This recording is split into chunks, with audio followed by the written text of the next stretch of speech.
यह ग्रंथ सबसे पहले तो हम ये जाने कि मधुसूदन ओझा जी का जन्म बिहार प्रांत के मुजफ्फरपुर जिला के अंतर्गत गाढ़ा ग्राम में हुआ था। और आप बाल्यकाल से ही बड़े मेधावी थे। आपके पितृव्य चाचा जी पंडित श्री राजीव लोचन झा जी जयपुर महाराज के सानिध्य में रहते थे, तो वहां आपको बाल्यकाल में यज्ञोपवीत संस्कार के बाद पढ़ाने के लिए ले गए। वहां महाराज के साथ आपका वार्तालाप कदाचित होता रहता था, तो महाराज इनकी प्रतिभा से बड़ा प्रभावित हुए थे। इतना छोटा सा बच्चा और जो भी पूछते हैं तो इतना सुंदर उत्तर देता है, महाराज बड़ा प्रभावित हुए थे। तो महाराज के संरक्षण में ही रहकर आपने विद्याध्ययन भी किया और बाद में काशी में भी विद्याध्ययन किया शिव कुमार शास्त्री जी के पास, और वहां से आने के बाद पुनः महाराज के संरक्षण में ही रहे। ग्रंथालय का कार्यभार आपको महाराज ने दिया था। पोथी खाना कहते थे उस समय में, यद्यपि पोथी खाना सब उर्दू का है, लेकिन फिर भी उस समय में प्रचलन में था। ग्रंथालय का कार्य किया था। आप ग्रंथालय में रहते हुए बहुत सारे ग्रंथों का अध्ययन कीजिए। उससे पहले तो विद्वान को थे ही, और गुरुओं की कृपा से कामेश्वर शिव की उपासना के फलस्वरूप आप जिस ग्रंथ को भी छूते थे वो ग्रंथ आपको आत्मसात हो जाता था। एक बार पढ़ने के बाद फिर पढ़ने की जरूरत उनको नहीं पड़ती। शिव कुमार शास्त्री जी के पास वो व्याकरण न्याय इत्यादि पढ़े थे। उनकी इच्छा हुई कि मैं वेद पढ़ूं ओझा जी की। तो शिव कुमार शास्त्री जी ने उन्हें कहा था कि अब आपने इतना पढ़ लिया है कि आप स्वाध्याय से वेदाध्ययन कर सकते। तो गुरु की आज्ञा से वो स्वाध्याय करके वेदाध्ययन किए, और उसके बाद वेद में जो गुत्थियां हैं उनको सुलझाने का प्रयत्न किए। उन गुत्थियों को सुलझाने के लिए उन्होंने कम से कम 250 ग्रंथों का प्रणयन किया, छोटे बड़े ग्रंथ। उसमें से विज्ञानेति वृत्ति विभाग का यह ग्रंथ इंद्र विजय है। इस ग्रंथ का सबसे पहला प्रकाशन हुआ था 1930 ईस्वी में लखनऊ से, पहला संस्करण। उसके बाद दूसरा संस्करण जयपुर से प्रकाशित हुआ। वो जो संस्करण के प्रतियां छपी थी वो सारी प्रतियां बिक गई। शेष नहीं बचने पर हमारे अतिथि आ गए।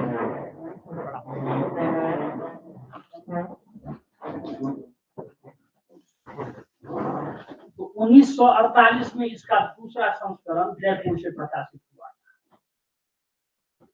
तब तक इसका हिंदी अनुवाद नहीं था, संस्कृत में ही था। 1997 ईस्वी में इसका हिंदी अनुवाद सहित जोधपुर से प्रकाशन हुआ, जो अभी हम लोगों के पास उपलब्ध है। ये 1997 में हिंदी टीका सहित डॉक्टर लक्ष्मी शर्मा, हाँ, वो अनुवादक हैं हिंदी टीका की। इस ग्रंथ में जैसा कि शुक्ला जी ने बताया कि 5 विभाग है। उसमें से पहला विभाग है भारत परिचय नाम का। उस भारत परिचय, इन 5 विभागों को ओझा जी ने प्रक्रम की संज्ञा दी है। 5 प्रक्रम है इस ग्रंथ। पहला जो प्रक्रम है भारत परिचयाख्य प्रक्रम, उसमें 13 प्रसंगों का वर्णन है। पहला है त्रैलोक्य प्रसंग, नामधेय प्रसंग, सीमा प्रसंग, उपद्वीप प्रसंग, लंका प्रसंग, भारतीय भाषा प्रसंग, वर्ण मातृका प्रसंग, लिपि प्रसंग, सभ्यता प्रसंग, धर्म प्रसंग, विद्या प्रसंग। ये जो प्रसंग है इसमें से तीसरा प्रसंग है सीमा प्रसंग, जिस सीमा प्रसंग में 14 प्रमाण दिए हैं कि भारत का जो पूर्वी भाग है, जैसा कि आपने कहा ताइवान, चीन का जो पूर्वी समुद्र है, पूर्वी चीन समुद्र, वहां से लेकर लाल सागर तक, ये भारतवर्ष की पूर्व पश्चिम की सीमा है। और जैसा कि हमारे मनु महाराज ने भारत के विषय में कहा है, आ समुद्रात् तु वै पूर्वात् आ समुद्रात् तु पश्चिमात् तयोरेवांतरम गिरियोः। तो गिरियोः का तात्पर्य कुल्लुक भट्ट की व्याख्या में कुल्लुक भट्ट लिखते हैं हिमवत विंध्ययोः। हिमवत माने हिमालय और विंध्य पर्वत। हिमालय और विंध्य पर्वत के बीच में जो आर्यावर्त है, उस आर्यावर्त के पूर्व में कोई समुद्र नहीं है। अभी जो भारत की सीमा हम मानचित्र देखते हैं विश्व मानचित्र में, उसमें हिमालय और विंध्य के बीच का जो भारत है, उस भारत के न पूर्व में कोई समुद्र है न पश्चिम में कोई समुद्र है। पूर्व में जो समुद्र है वो चीन के उस पार है। चीन का जो पूर्वी समुद्र है वही समुद्र है पूर्व में, और जो लाल सागर है वही समुद्र है पश्चिम में। तो मनु के कथन के अनुसार भी आ समुद्रात् तु वै पूर्वात् आ समुद्रात् तु पश्चिमात् तयोरेवांतरम गिरियो आर्यावर्तम विदुर्बुधा। तो इस श्लोक के आधार पर भी चीन सागर से लाल सागर तक भारत की पूर्वी पश्चिमी सीमा है आर्यावर्त की, ये सिद्ध होती है। किंतु टीकाकारों ने इस विषय में कोई विशेष संदर्भ या विशेष व्याख्यान उपस्थापित नहीं किया, इससे भ्रम तो होता है। यह जो सीमा प्रसंग है, इसमें 14 प्रमाणों के द्वारा श्रीमान ओझा जी ने भारत की सीमा को लाल सागर से चीन सागर तक भारतवर्ष है और हिमालय से कन्याकुमारी तक भारत है, इस बात को सिद्ध करने के लिए 14 प्रमाणों को प्रस्तुत किया है। उस 14 प्रमाणों को मैं पढ़ देता हूं, क्योंकि बहुत सारी बातें हमारे पढ़िए, अच्छा रहेगा, सबको श्रवण में आएगा। वो 14 प्रमाण में सबसे पहला प्रमाण है भारत की प्राचीन युग के प्रदेशों के नाम विशेष प्रथम प्रमाण। तो प्राचीन काल में जो नाम थे, बाद में जैसा कि आपने कहा कि राज्य शासन के हिसाब से और जो वैदिक संस्कृति है उसके हिसाब से दो प्रकार से लोग का नामकरण होता रहा। तो जो वैदिक मतलब अनादिकाल से चला आ रहा है उसमें तो कोई परिवर्तन नहीं होता, लेकिन राज्य शासन के अनुसार से नाम और क्षेत्र में परिवर्तन होता रहा। तो प्राचीन युग के प्रदेशों के नाम विशेष, ये पहला प्रमाण है। दूसरा प्रमाण दिया है परवर्ती युग का नाम विषय, दूसरा प्रमाण।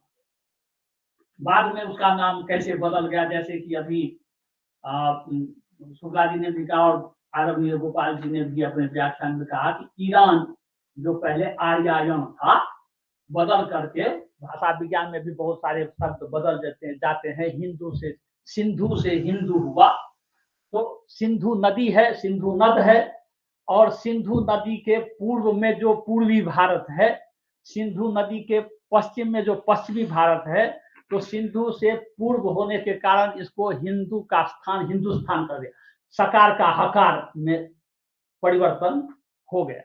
ये भाषा विज्ञान की दृष्टि से भी होता है। तीसरा प्रमाण दिया इंद्र और वरुण को निमित्त मानकर ब्राह्मणों में वैज्ञानिक वाद युद्ध। यह जो वाद युद्ध है ये देवता और असुरों के बीच में प्रयाग याग के संदर्भ में भी देखने को मिलता है। तो प्रयाग याग के संदर्भ में ये प्रसंग सतपथ ब्राह्मण में आता है कि देवताओं ने असुरों को पराजित किया, फिर असुर माने नहीं कि मैं पराजित हूं। गाँव घर में कहावत कहते हैं कि सब पंचायती मान लिया लेकिन खूंटा गाड़ूंगा यहीं। पंचायती मान लिए लेकिन खूंटा मैं यहीं गाड़ूंगा, मेरी सीमा यहीं हो। तो ये असुरों ने इस बात को साबित करने के लिए कहा कि जो हो गया, हम हार तो गए तुमसे, लेकिन हारे कैसे ये बताओ। तब देवताओं ने सोचा अब कैसे इसको समझाएं कि कैसे हारा ये। तो वाद युद्ध किए। बोले कि देखो मैं पुल्लिंग में संख्या शब्द का उच्चारण करता हूं, तुम स्त्रीलिंग बोलते चलो, ठीक है। तो देवताओं ने कहा एक, तो असुरों ने कहा एका। देवताओं ने कहा द्वौ, वो भी कहता है द्वे। देवताओं ने कहा त्रयः, तो कहता है तिस्रः। देवताओं ने कहा चत्वारः, वो कहता है चतस्रः। अब जब पंच कहा तब उसके पास कोई दूसरा उत्तर था ही नहीं, तब वो भी कहता है पंच। हार गया, बोले देखो अब हार गए ना, तो हाँ अब हारा हुआ मानो। तो ये वाद युद्ध वहां भी हुआ। तो इस प्रकार का इंद्र और वरुण को निमित्त मानकर ब्राह्मणों में वैज्ञानिक वाद युद्ध रूप या तीसरा प्रमाण ओझा जी ने प्रस्तुत किया है। भारतवर्ष के भूमंडल के चतुर्थांश, मतलब पूरे पृथ्वी मंडल को हम यदि एक गोल मानते हैं, तो गोल का जो पूरा क्षेत्रफल होता है 360 अंश होता है, तो उसका चतुर्थांश होगा 90 अंश। तो भारतवर्ष के भूमंडल के चतुर्थांश भाग का आख्यान रूप या चौथा प्रमाण हुआ। इसी प्रकार भारतवर्ष के सुदूर पूर्व में स्थित उपद्वीपों को भी भारतीय उपद्वीप कहने से भारतवर्ष का विस्तृत क्षेत्र में व्याप्त होना या पांचवा प्रमाण दिया। जैसे कि द्वीपों का वर्णन, इंद्रद्वीप जो था उसको आज अंडमान निकोबार कहते हैं हम लोग, अंडमान। नागद्वीप जो था उसको निकोबार कहते हैं। सौम्य द्वीप को सुमात्रा कहते हैं। गंधर्व द्वीप को फिलिपाइन या द्वीप समूह कहते हैं। बारून द्वीप को बोर्नियो कहते हैं। कसेडुमान को सेलेविस कहते हैं। गभस्तिमान को मलुका द्वीप कहते हैं। ताम्र पर्ण को सीलोन कहते हैं और कुमारिका को भारतखंड कहते हैं। तो ये जो 9 द्वीप हैं, इन 9 द्वीपों का जो पुराना नाम था वो बाद में इस तरह से बदल करके हमारे सामने आया। इस बात को ओझा जी ने 5वें प्रमाण के अंतर्गत वर्णित किया। 6ठे प्रमाण के अंतर्गत कहते हैं कि सिंधु नदी के पश्चिमी भाग में स्थित देशों का भी भारतीयत्व कथन। सिंधु नदी के पश्चिम भाग में जो अफगानिस्तान, बलूचिस्तान, ईरान इत्यादि जो देश हैं, वो भी पश्चिमी भारत ही थे। जैसे कि उस पूर्व और पश्चिम समुद्र को यदि हम लेते हैं तो लाल सागर जहां पर है अभी, उस लाल सागर से पूर्व और सिंधु नदी के पश्चिम में ये सारे देश हैं, अफगानिस्तान आदि। 7वें प्रमाण के अंतर्गत कहते हैं गांधार से पश्चिम उत्तर मध्य प्रदेश में यज्ञवेदाध्यापक काप्य महर्षि का निवास स्थान। काप्य नाम के एक महर्षि थे, उनके भी सूक्त ऋग्वेद में प्राप्त होते हैं। तो उनका स्थान गांधार से पश्चिम उत्तर में था, मध्य प्रदेश के नाम से वो जाना जाता था। उस प्रमाण को लेकर के 7वां प्रमाण देते हैं कि भारतवर्ष की सीमा ये रही होगी। यवन देश को भारत की पश्चिमी सीमा कहना, यह 8वां प्रमाण दिए हैं। यवन देश जो है वो भी भारत की पश्चिमी सीमा है। व्याकरण भाष्य में तूरस पर्वत के अभिप्राय से आदर्श पर्वत को भारत की पश्चिमी सीमा कहना, यह 9वां प्रमाण है।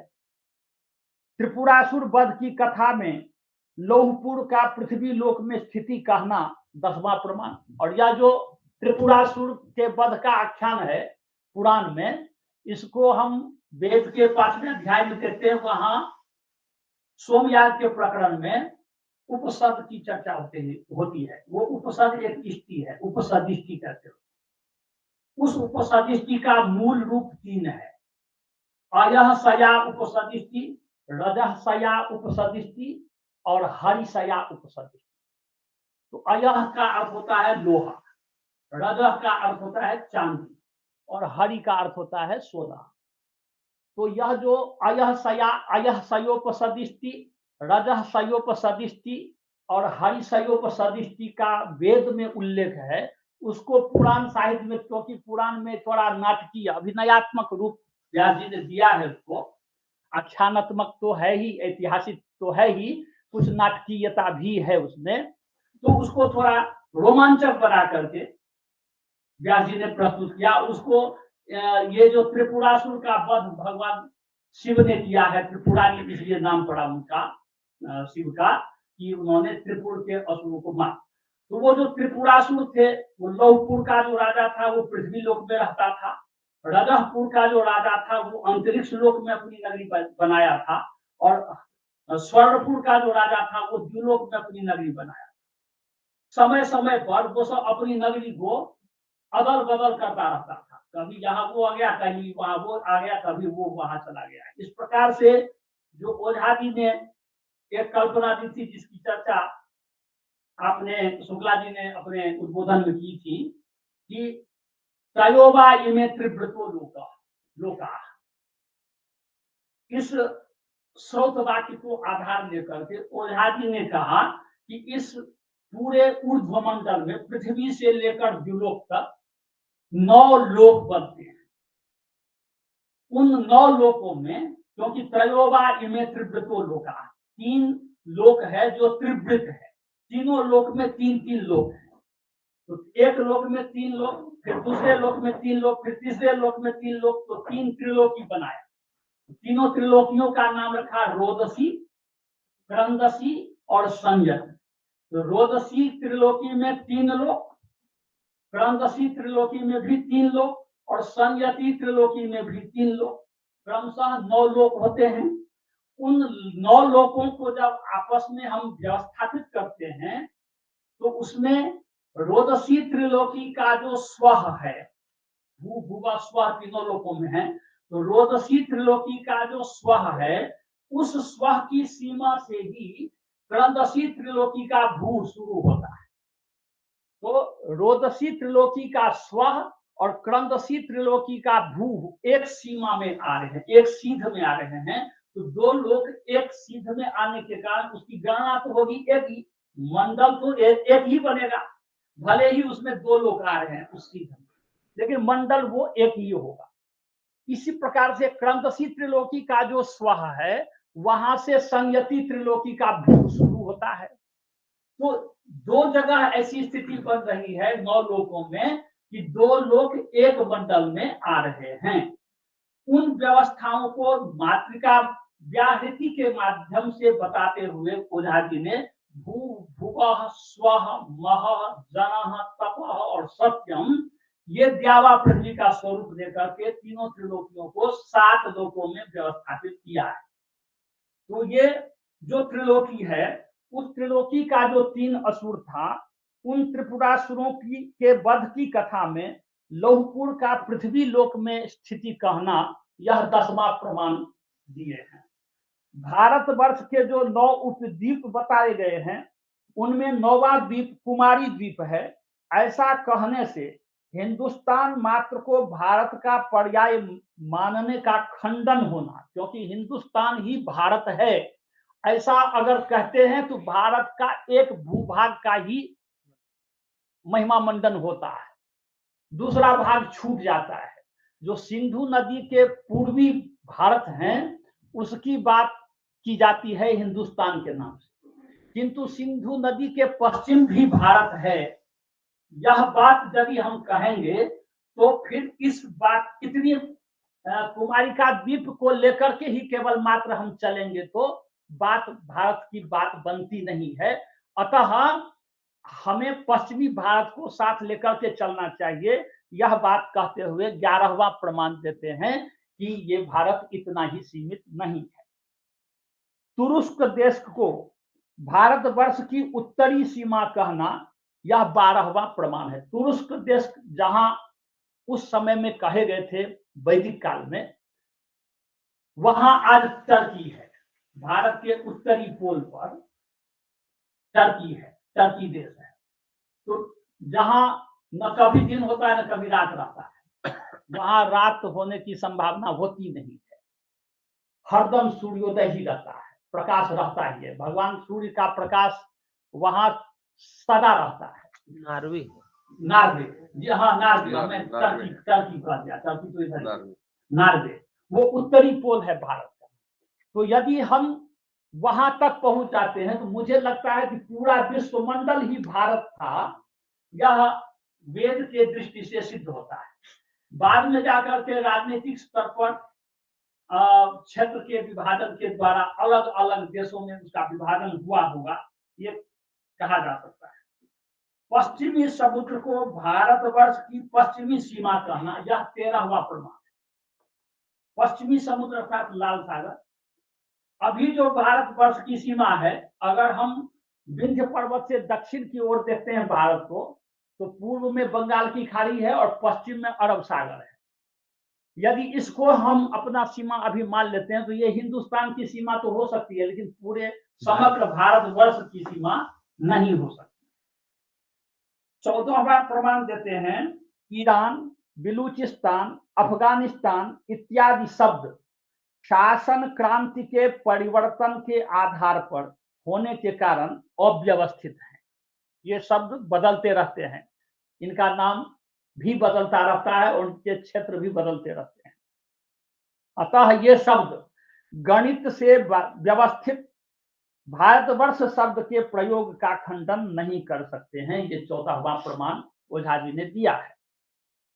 इसमें बहुत सारे वेद के मंत्रों का उल्लेख किया है उन्होंने, और उनके द्वारा जितना ये 14 प्रमाण बताया गया है, इसके अंतर्गत जो सारे संवाद हैं, उन सभी संवादों को सूक्तों में कहाँ कहाँ वर्णित किया गया है, उन संवादों को वो पूरा का पूरा सूक्त जहां आवश्यकता पड़ी है तो 2-4 मंत्र ही उल्लेख किए हैं। और पुराणों में जो उसका वर्णन है, जैसे विष्णु पुराण में कहा गया, गायन्ति देवाः किल गीतकानि धन्यास्तुते भारत भूमि भागे। तो देवाः गीतकानि गायन्ति, देवता लोग यह गीत गाते हैं कि जिसका जन्म भारत में हुआ ते धन्या। तो क्यों कि यहाँ जो भी उत्पन्न होते हैं वो वैदिक संस्कृति का पालन करने वाले होते हैं और यज्ञ संस्कृति को जीते हुए रहते हैं। इसलिए आयुर्यज्ञेन कल्पताम, यह जो सिद्धांत है वेद का, उस सिद्धांत को प्रयोग में लाने वाले भारत में रहने वाले जो लोग हैं वो होते हैं। इसलिए यहाँ देवता भी जन्म लेने के लिए लालायित होते रहते हैं, देवता भी भारत भूमि में जन्म लेने को तरसते रहते हैं। और इसीलिए हम लोग देखते हैं कि हमारे यहाँ जो ऐतिहासिक ग्रंथ हैं, जैसे पुराणों को ले लीजिए, इतिहास पुराण वगैरह, उसमें सबका अवतार होता है, देवताओं का अनेक विध अवतार है। 24 अवतार तो विष्णु के बताए गए हैं, 10 अवतार प्रसिद्ध ही हैं, 24 अवतार भी है। तो देवता लोग यहाँ अवतार ग्रहण करते हैं। इस बात को दुर्गा सप्तमी में भी स्पष्ट रूप से कहा गया है, श्रीमद् भगवत गीता में भी कहा गया है, जदा जदा ही धर्मस्य ग्लानिर्भवति भारत अभ्युत्थान मधर्मस्य तदात्मानं सृजाम्यहम्। ये श्रीमद् भगवत गीता में, इत्थम यदा यदा बाधा दानवोत्था भविष्यति तदा तदा वतीर्याहं करिष्याम्यति संशयम्, दुर्गा सप्तमी में कहा गया। गोस्वामी जी ने भी इस तरह की चौपाई कही है, जब जब हो ही असुर की धर्म की हानि, 12 असुर अधम अभिमानी, तब तब प्रभु धन विविध शरीरा हरे कृपा निधि सज्जन। तो देवता लोग अवतरित होते हैं। वो अवतार अमेरिका में नहीं होता, वो अवतार किसी और देश में नहीं होता, म्लेच्छ देशों में नहीं होता, यज्ञीय देश में होता है। और यज्ञीय देश का लक्षण मनुस्मृति में मनु ने दिया है, कृष्ण सारस्तु चरति मृगो यत्र स्वभावतः सज्ञेयो जज्ञीयो देशो म्लेच्छ देशस्ततः परः। काले मृग स्वाभाविक रूप से जहां विचरण करते हुए दिखाई दें उसको यज्ञीय देश कहते हैं। उससे इतर जो देश है उसको म्लेच्छ देश कहते हैं। तो यज्ञीय देश माने जहां यज्ञ होता है। इसलिए यज्ञीय देश का जो उत्तरी भाग है उसको तीर्थभुक्ति कहते हैं। तिरहुत, मिथिला को तिरहुत कहा जाता था पहले, उसी को तीर्थभुक्ति कहते हैं। तीरे तीरे हुयते, ये भी एक व्युत्पत्ति थी मिथिला की। तीर का अर्थ उस समय में घर होता था। तीर का अर्थ तट भी होता है, सागर का तट, नदी का तट, तालाब का तट, कुआं का तट। तो तीरे तीरे हुयते, घर घर में अग्निहोत्र होता था, इसलिए उसका नाम तीर्थभुक्ति, तीरहुत था। तो ये सब जो प्रमाण है उस प्रमाण के आधार पर ओझा जी ने इन बातों को स्पष्ट करने का प्रयत्न किया है। मैं 2-3 बात और कहना चाहता हूं। महाकवि कालिदास ने भी कुमार संभव में लिखा है, अत्युत्तरस्याम दिशि देवतात्मा हिमालयो नाम नगाधिराज और पूर्वा परौ तोय निधि बगाह्य स्थिता पृथ्व्या इव मानदंडा। तो पूर्वा परौ तोय निधि, पूर्व और अपर, पूर्व और पश्चिम दोनों तरफ तोय निधि की बात कालिदास ने भी कही है। पूर्वा पर तो पूर्व और पश्चिम जो सागर है, अब वो हम बंगाल की खाड़ी और अरब सागर को लें या पूर्वी चीन समुद्र से लाल सागर तक लें, इस विषय में भी मल्लिनाथ ने कुछ स्पष्टीकरण नहीं किया है। वहां पूर्वा परो तोय निधि, कौन सी निधि, तोय निधि, ये नहीं कहा। किंतु यदि उसको हम भौगोलिक दृष्टि से देखें तो समग्र भारत के पूर्व में चीन समुद्र ही है। बंगाल की खाड़ी समग्र भारत के अंश में नहीं पड़ता। वो जो ताइवान एक उपद्वीप है, वह द्वीप, उस द्वीप के पास तक जो समुद्र है चीन का, पूर्वी चीन समुद्र, वो भारत के एकदम पूर्व में पड़ता है। यदि विश्व का मानचित्र अभी भी हम देखें तो अरब सागर भी गुजरात के बाद, गुजरात से उत्तर जब हम भारत की ओर जाते, भारत की सीमा की ओर जाते हैं, अभी जो भारत की सीमा है उसमें जब गुजरात से उत्तर की ओर हम जाते हैं तो अरब सागर भी नहीं दिखता है, वहां भी भूखंड भी आ जाता है। तो फिर वो भी हमारी पश्चिमी सीमा नहीं हो सकती। तो पूर्वा परो तोय निधि का भी तात्पर्य मुझे लगता है कि वही होगा कालिदास का, पूर्वी चीन सागर से लेकर लाल सागर तक, वही सीमा समझ में आती है। इस प्रकार से माननीय ओझा जी ने इस सीमा का विस्तार करते हुए पूर्व में चीन समुद्र से लेकर पश्चिम में लाल समुद्र तक के क्षेत्र को भारतवर्ष कहा है, तथा इन दोनों प्रांत सागरों के मध्य बीच में एक रेखा दी है, सिंधु नदी को, सिंधु नद को मध्य रेखा स्वीकार किया है। अर्थात सिंधु नदी से पूर्व चीन सागर अर्थात ताइवान तक, जिसको फार्मोसा की संज्ञा दी गई है इंद्र विजय ग्रंथ में, वो फार्मोसाक्ष नाम का जो देश है वो आज ताइवान के नाम से जाना जाता है। पूर्वी भारत सिंधुस्थान, बाद में हिंदुस्तान है, तथा सिंधु नदी के पश्चिम लाल सागर तक पारस्थान जो पश्चिमी भारतवर्ष है उसको पारस्थान कहा गया। अब 2-3 बातें और कह देता हूं इस इंद्र विजय ग्रंथ के आलोक में। 12वें प्रमाण के अंतर्गत वायु पुराण का एक श्लोक उद्धृत कर भारतवर्ष की चतुर्दिक सीमाओं को स्पष्ट किया गया है, तथा पूर्वे किराता यस्यांते पश्चिमे यवना स्थिताः आंध्रा दक्षिण को धीरः तुरुस्काश्वपिच्चोत्तरे, ये वायु पुराण में कहा गया है। उसका उदाहरण दिया है ओझा जी अपने 13वें प्रमाण के अंतर्गत। अर्थात पूर्व में किरात और पश्चिम में यवन, दक्षिण में आंध्र और उत्तर में तुरुस्क, ये भारत की सीमा बताई गई है पुराण में। 13वें प्रमाण के अंतर्गत मार्कंडेय पुराण का श्लोक एवं मनुस्मृति का श्लोक उद्धृत कर ओझा जी लिखते हैं, एतत्तु भारतम वर्षम चतुः संस्थान संस्थितम दक्षिणा परतो ह्यस्य पूर्वेण च महोदधि हिमवान उत्तरेणास्य कार्मुकस्य यथा गुणः, ये मार्कंडेय पुराण। और आ समुद्रातु वै पूर्वादा समुद्रातु पश्चिमा तयोर एवांतरम गिरियोर आर्यावर्तम विदुर्बुधा, ये मनुस्मृति का उल्लेख माननीय ओझा जी ने किया है। अब यहाँ ये बात मैंने पहले कह दी है कि विंध्य पर्वत और हिमालय पर्वत के बीच का जो भारतवर्ष है उसके पूर्व और पश्चिम में वर्तमान जो मानचित्र है उसमें कोई सागर नहीं है, तो वो सागर चीन का सागर और लाल सागर ही दिखता है। तृतीय प्रमाण के अंतर्गत इंद्र को स्वराट और वरुण को सम्राट कहा। सोमोस्माकम ब्राह्मणा नागम राजा, ये एक मंत्र में कहा गया है। ब्राह्मणों का राजा सोम है। ब्राह्मण कौन है? तो जो यज्ञ करने वाले हैं, अग्निहोत्री हैं, सोमयाजी हैं, वो ब्राह्मण है। ऋषिर विप्रह काव्येन, ये श्रोत वाक्य है।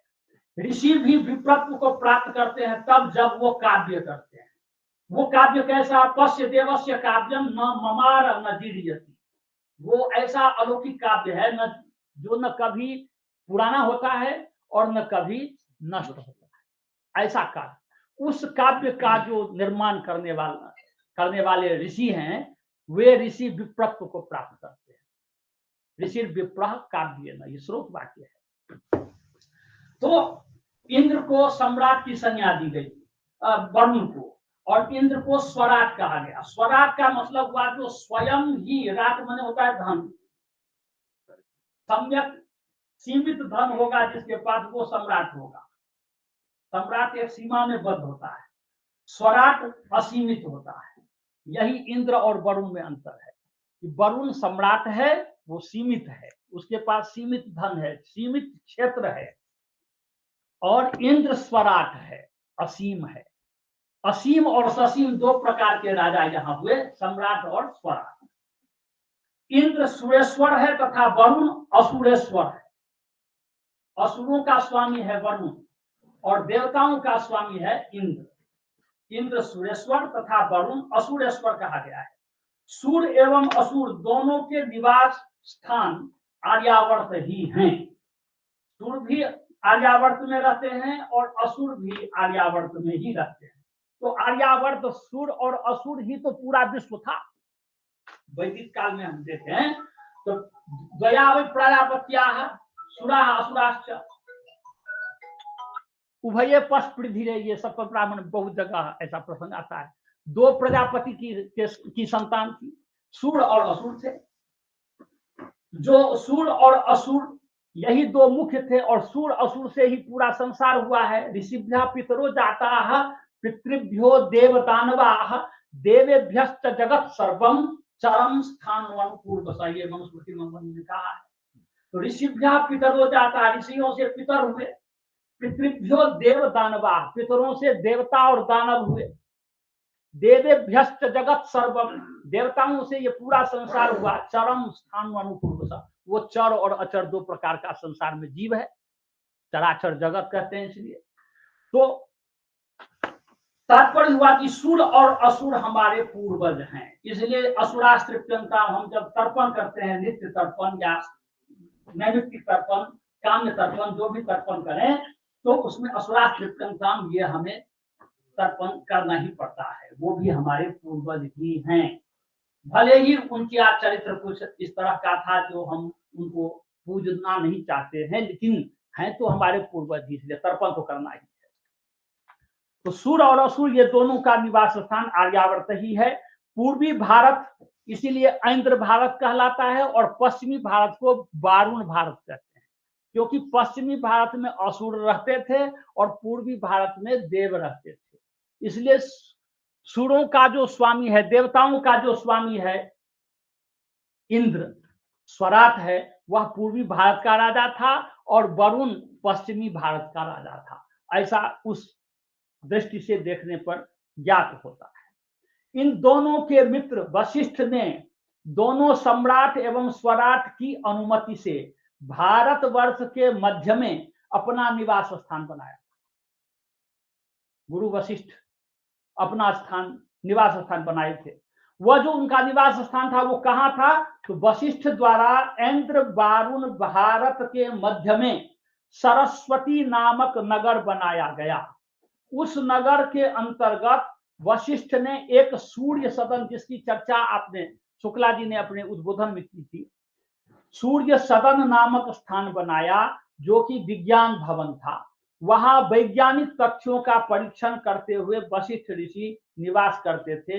यह सीमा प्रसंग के 86वें पृष्ठ पर इसका उल्लेख ओझा जी ने किया है। उक्त प्रकार से ओझा जी ने अपने इस इंद्र विजय नामक ग्रंथ में विविध स्रोत एवं स्मार्त प्रमाणों के द्वारा भारतवर्ष के दो विभागों का, आर्यायन और आर्यावर्त, जिसको पारस्थान और हिंदुस्तान के रूप में स्थापित करने का जो चरम शोध प्रस्तुत किया है, वह उनके अति उत्कृष्ट बौद्धिक स्तर एवं शास्त्रार्थ के तात्विक संदेश को जनसामान्य के समक्ष प्रस्तुत करने का श्लाघनीय प्रयास है। इस प्रकार के शोध कार्यों का विशेषाध्ययन हो, इसकी आवश्यकता युक्ति संगत प्रतीत होती है।